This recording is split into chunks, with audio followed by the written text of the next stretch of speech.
Someone compliments you, and instead of saying thank you, you feel your chest tighten. You deflect. You joke. You turn it back on them. And the moment they walk away, you wonder what they really meant by it. Maybe you replay the conversation looking for the catch. Maybe you feel a flicker of shame, like you tricked them into thinking you're better than you are. It's not modesty.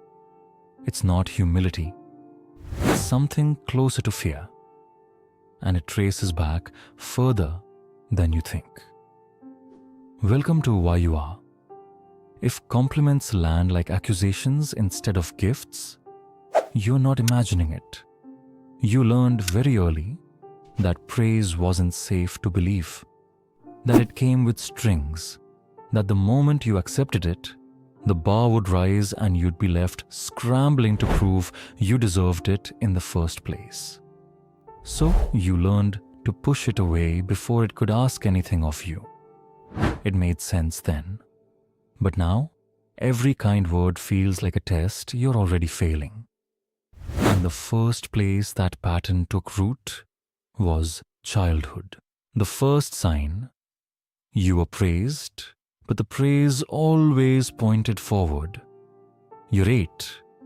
You bring home a test with a 92 on it. Your parent smiles and says, "Good job. Next time let's get that up to 100. Or you win second place, and the response is, "So close. You'll get first next time." The compliment arrives, but it doesn't land. It hovers just out of reach, attached to the next expectation. Psychologists call this conditional positive regard, when love and approval are tied to performance, not to your inherent worth. You learned that praise wasn't a period. It was a comma. It didn't mean you were good. It meant you were good enough to try harder. So you did. You kept reaching. But no matter how much you achieved, the finish line moved. And now, as an adult, when someone says you're really talented, you don't hear affirmation. You hear the unspoken next sentence. So don't mess it up. The compliment feels like the starting gun, not the medal. And you brace for what comes after. The second sign. You assume compliments have ulterior motives. Someone tells you they like your work, and your first thought is, what do they want?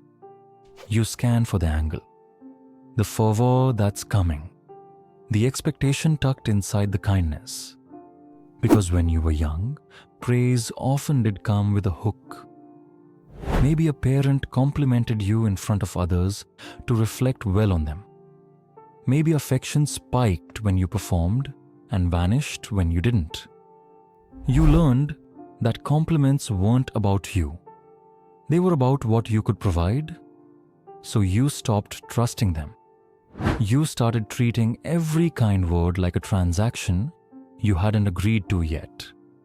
And that's the developmental wound.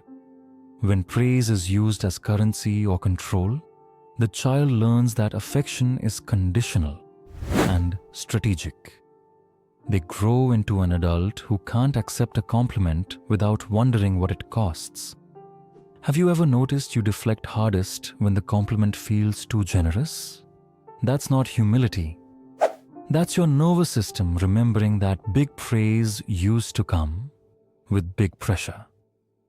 But the second sign leads directly into the third.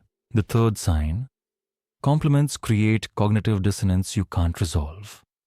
Someone says you're kind, but inside, you remember every sharp thought you've had.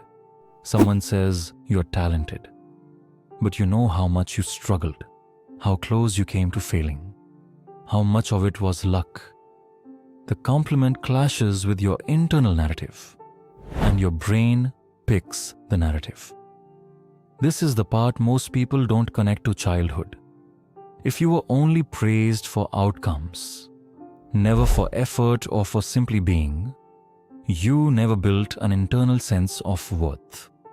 You learned to see yourself through other people's eyes, and those eyes were inconsistent. One day, you were good. The next day, you weren't. So you never developed a stable self-concept to anchor to. Now, when someone offers you a compliment, it doesn't update your self-image. It just highlights the gap. And that gap feels unbearable. So you reject the compliment to protect the coherence of who you think you are. This doesn't mean your parents were monsters or that your childhood was all bad. But it does mean you were taught to measure yourself externally. And external measures are always moving. The fourth sign is where the guilt actually enters. The fourth sign, accepting a compliment, feels like lying. Someone says, "You did a great job." You say, "Thank you."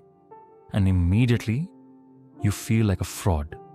Like you just let them believe something that isn't true. Because deep down, you don't think you deserve it. You remember all the things you didn't do, the mistakes you made, the ways it could have been better. This is what happens when praise in childhood was rare, or random, or tied to perfection. You internalized the message that you're only as good as your last flawless performance. So when someone sees you as capable, or kind, or talented, and you know you're not perfect, the compliment feels like a trap.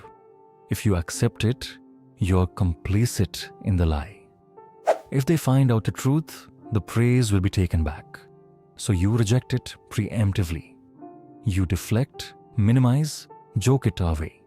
It feels safer than the shame of being found out. But here's what's happening now. The childhood survival skill, staying small, staying vigilant, never believing you're enough, has become the thing that keeps you isolated. Because every deflected compliment is a missed moment of connection. Every, "Oh, it was nothing," is a wall between you and the person trying to see you.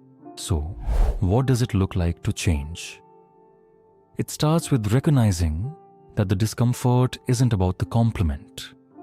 It's about what you learned a compliment meant.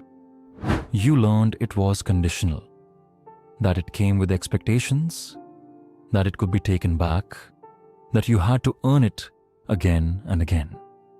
But the person complimenting you now isn't your parent. They're not raising the bar. They're not testing you. They're just offering a moment of recognition, and you're allowed to take it. Healing doesn't mean you will suddenly love compliments. It means you will stop treating them like threats. You'll practice saying thank you and sitting with the discomfort instead of deflecting. You'll notice the guilt and name it. This is the old belief. I don't have to obey it. You'll start to build an internal sense of worth that doesn't depend on someone else's words, but also doesn't reject them when they're kind. None of this is a diagnosis, and if it runs deep, a good therapist can help you carry it. But here's the reframe.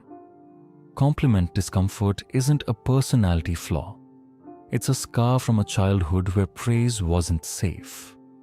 The skill of rejecting it kept you from hoping too much, from falling too hard when the approval was pulled away. It protected you, but you're not that child anymore. And the person saying you did a good job isn't the one who made you prove it. You can let it in, one thank you at a time. If one of these 4 signs felt like looking in a mirror, tell me which number in the comments. I read them.